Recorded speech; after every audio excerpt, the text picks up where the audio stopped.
Hello, everyone, and welcome back to the Small Print Podcast. I'm your host, Elise, and I blog at roulettereader.wordpress.com.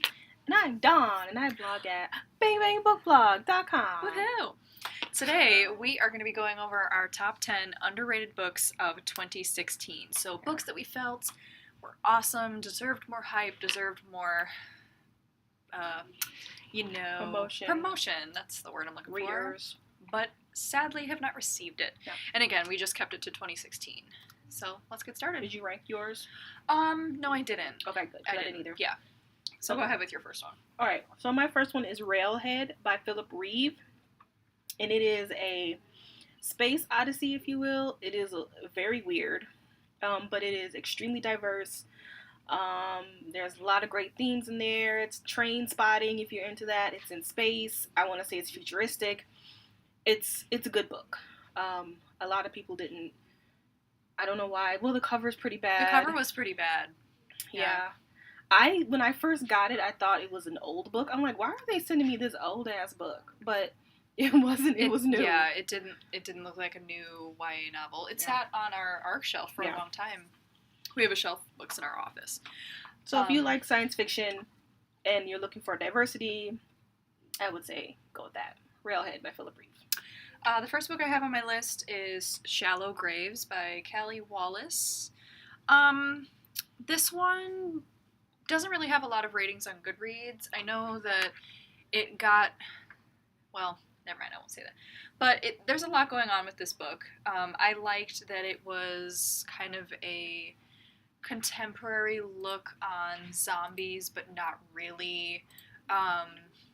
There's a lot of good themes here. I liked the character's development most of all, which is one of the things I thought was great about this book. And it was gripping. It was just very engaging, weird. I'd never really read anything like that before, so I definitely think that book deserved a little bit more love. That was one of my favorites of last year. And like you said, it didn't get... I think people were confused because they were thinking it was going to be a traditional zombie, but then it kind of turned into the slut-shaming book. It was kind of all over the place, but I mean, it's a if you're looking for a slut-shaming book with some diversity, once again, the main character is diverse. I think, I liked that she took a popular concept like zombies and was like, so I've got you with this hook, but now I'm going to actually make a comment on a social problem. Yeah. I liked that. Yeah. So, I agree. My next one is Spontaneous by Erin Starmer. That is the yellow cover with the girl standing on top of the ice cream truck blowing a bubblegum bubble. That book is crazy. It's about spontaneously combusting. Kids are just spontaneously combusting and they don't know why. And so once again, like Shallow Graves, he took this hook of kids spontaneously combusting and added in some like social commentary on you. So it's teens, they're banging each other because it's the end of the world, they're doing some drugs. It's not like some little cutesy novel. Yeah, it's not. It's kind of dark, actually. Yeah. So, a lot of people didn't get that book. He's a pretty cool dude. I was just going to say, that guy is hilarious. Yeah, I enjoyed fun. Listening to him speak about his book. Yeah. Anything else about that? No. I think you're going to disagree with me on this one, so just hold on. Just hold your commentary. But I personally think that Labyrinth Lost by Zoraida Cordova was pretty underrated. I really, really enjoyed this book. It has a lot of everything. It's kind of like Alice in Wonderland meets like Mexican mythology, which I really, really liked. I don't know. I'm surprised that this book that book was not underrated. Didn't get more. The cover's beautiful. The cover's great, but I can't even. Like, I don't even think I wrote a review on this book. I just liked it. I just really liked it. It's not a literary novel. No. At all. It is not. I had some issues with the supposed love triangle / just let me insert a gay character here. That was problematic. Extremely. But I really liked the transformation that the character went through with her family, which I thought was really important. And she's building on that more in her second book, so I'm interested to see where the companion novel goes, because I think she's writing about the sister.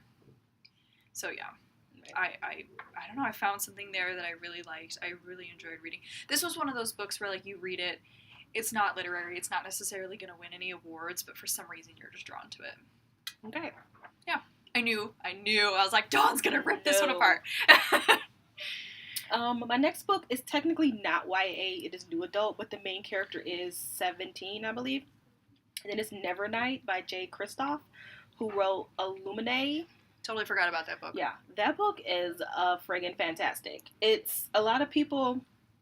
It's a big book, and it's got small font, and it's a lot going on, and it's kind of like Hunger Games, but it's not. It's kind of set in an alternate Italy, and this girl's parents have been murdered in front of her, and she has to go and work with these assassins to get back at them. So it's got some political intrigue, there's some romance, there's like I said, Hunger Games, there's some teachers in there, and they're kind of mysterious, but it's a great book, and the cover is awesome. Yeah, I have yet to read anything by Jay Kristoff. That dude is tall. He is very tall. Yeah, random fact, but he is tall as hell.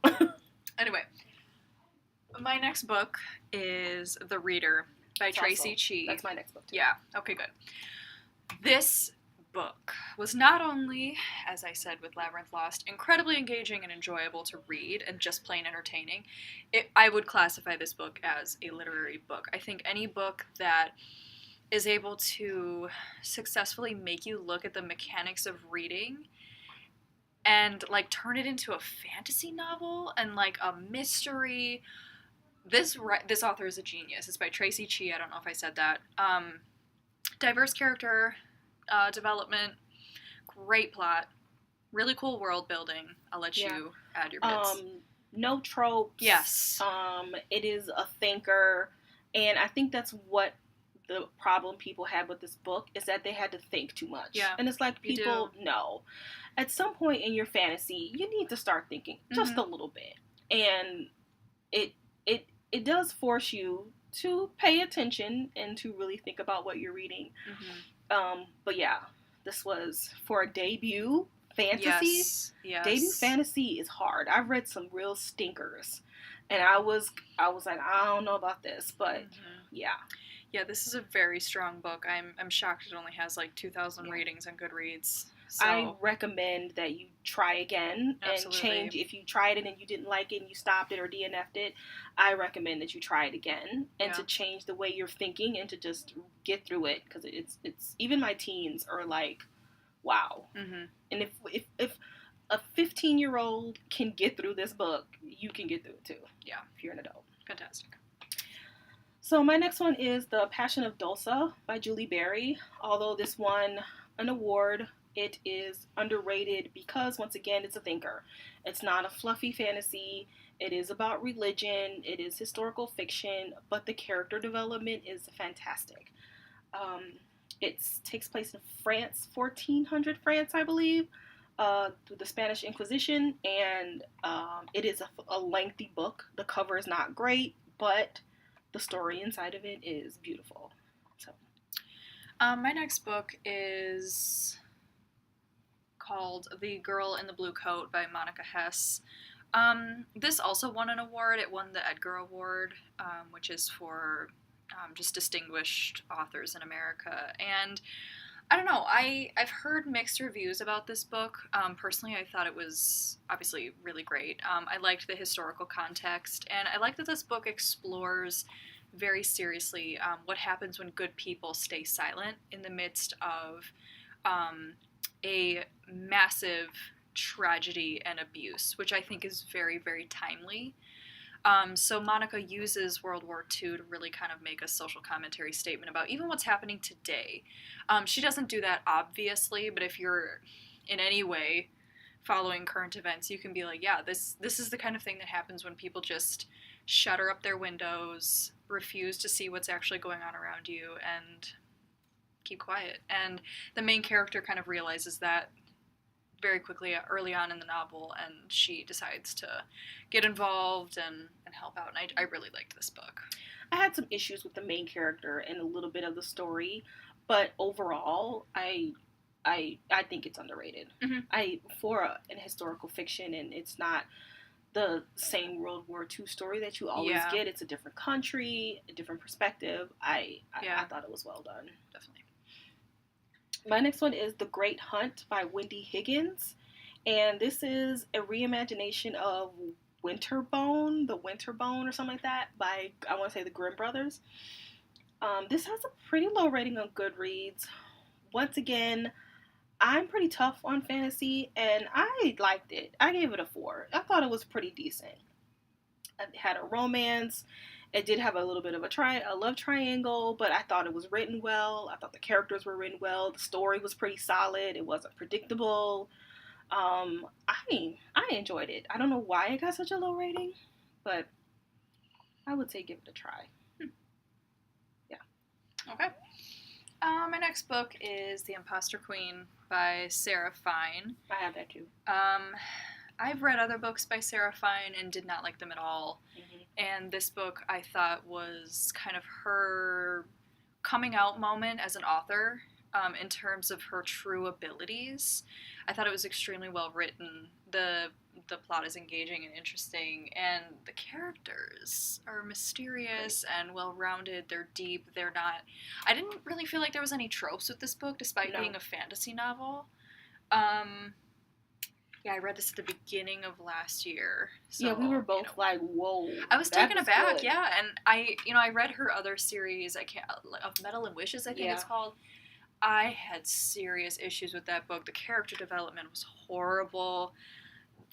She did a retelling of The Phantom of the Opera, which is this rich, luscious, sweeping drama with great character development, really interesting conflict, and I didn't get any of that from this book, but she definitely pulls that out for her next series. I haven't read the second book. It's not really a second book in the series. It's like a companion novel, which I found interesting. It's sitting on my desk. Haven't read it yet, but yeah. I'll let you make some comments. Yeah, there was a girl on Twitter a couple weeks ago that had read Imposter Queen, and she was like, why didn't anybody tell me this book was great? She gave it a 5. A lot of people fell asleep on this book. I don't know why. I think the publisher just didn't push it. Yeah. Because this is not a slow-paced novel. No. There is always something happening, and it moves the plot. It's a very driven plot. I liked that. Yeah. You're like, what is happening to this character? It's very cool. I think this book is the definition of underrated. This is absolutely a great fantasy. If you are into fantasy, this is great. Yeah. And if you're looking for a great fantasy and you're kind of in a slump, I would say pick this up immediately. I did read book 2. Did not like it as much as book 1. The first book, I really liked the main character, and I really wanted to know what happened because it kind of left off as a cliffhanger. But book 2, it does kind of explain what happened to her, but she and Oscar, who were the main 2 people, were not in the book at all. Which I find strange. And it's about a different girl and her journey, and I didn't like her nearly as much as I liked The Imposter Queen. Despite all that, though, the first book is still worth picking up. That might persuade you to read it, because sometimes people shy away from fantasies because they're usually trilogies or long series. Honestly, this book stands on its own in terms of greatness. I feel like you could read this book, walk away from it, and be like, that was a great reading experience. Yeah. My next one could be middle grade, but I think it is young adult, and it is Free Verse by Sarah Dooley. If you like a great sad book, this is for you, because I was crying after every chapter. It is depressing, but it is extremely uplifting. It's about a girl in West Virginia, and she lives in the town of Caboose, if that's any metaphors for you. And she's an orphan. Her brother has died. Her father has died. I don't think she knew her mother, and so she's in a foster home, but she has some anger issues, and she has to deal with that. And she kind of goes mute for a while, and she kind of works through it with poetry, but it's not a lot of poetry in the book. It's only a little bit, and it comes kind of towards the end. A lot of people were kind of bummed that it was called Free Verse, and it seemed like it would be in verse, but it really wasn't. But if you like a really good, sad, depressing 12, 13-year-old girl who overcomes in the end, I would say read it. I actually have to skip my next book because it was a book on... It's 2015. I had that. Well, also it was a book that was chosen by a committee I was on, so I can't actually state my comment. Well, all of these are on my committee. I'm just trying to play it safe. Who knows?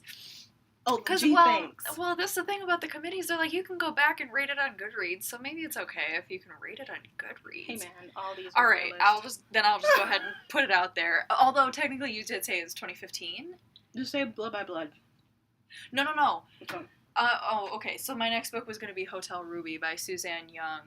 I'm not entirely sure if this is necessarily an underrated book. I feel like Suzanne Young is still a pretty 2016. new. Yeah, it is. Oh. Yeah, that book came out in 2016, late 2016.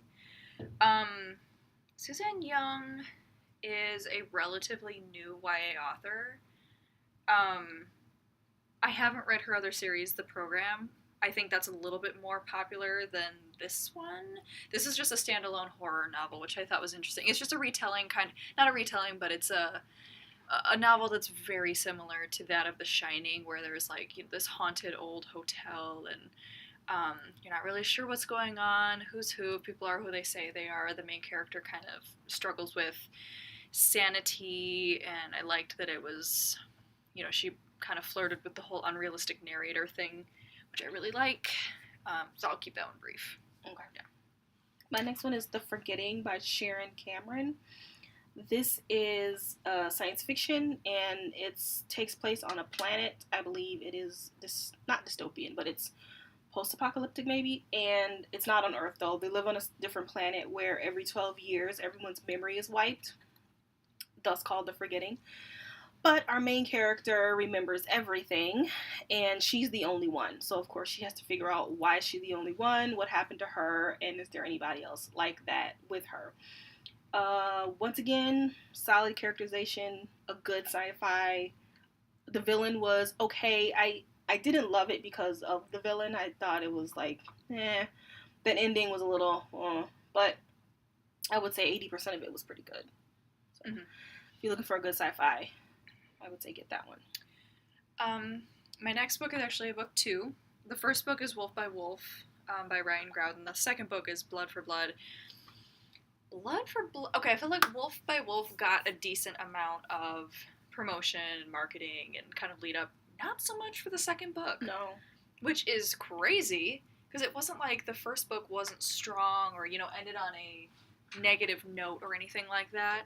But it has, like, less than half of the reviews and ratings on Goodreads, and I felt for, like, a series conclusion, it was a very strong book. Yeah, the whole series is incredible. So give that one a try if you haven't picked up Wolf by Ryan Groudon. It's like a World War II reimagining of, what would have happened if Hitler had been successful in winning the war. Very terrifying premise. Yeah. Especially now. Yeah. My last one is The Square Root of Summer by Harriet Ruder Hapgood. This is a tough book because it's dealing with physics.